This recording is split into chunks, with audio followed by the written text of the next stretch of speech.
It's not a title Liverpool ever wanted. The European capital of cancer. But cancer rates here are much higher than anywhere else in the country. That's why there's so much demand for services like the Sunflowers Cancer Charity.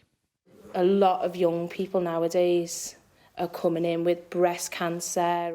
Vicky underwent treatment for her breast cancer, but 5 years later it came back and has now spread all over her body. And it's incurable. I don't know how to say the word, but I've got secondary breast cancer now in my bones. So it's terminal and I'm on palliative care now. I think I've got about 15 tumours now throughout my body, through my pelvis, through my spine, a little bit on my skull.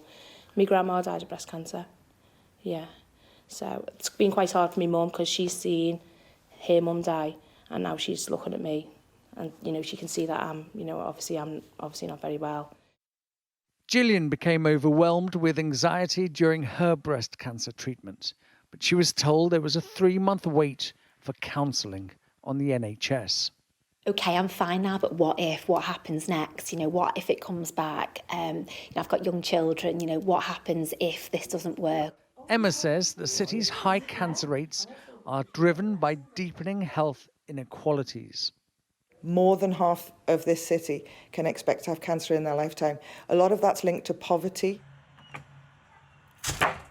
Cancer mortality in Merseyside is 76% higher than the European average. And every year in Liverpool, around 40% of cancer cases are diagnosed by doctors in A&E.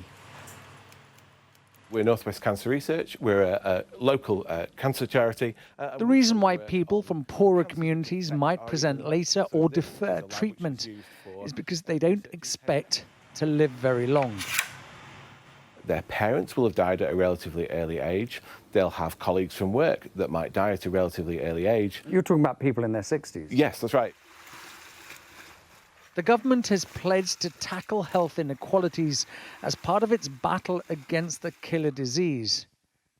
Here in Liverpool, in the communities hit hardest by cancer, that promise must be delivered urgently. Ashish Joshi, Sky News in Liverpool.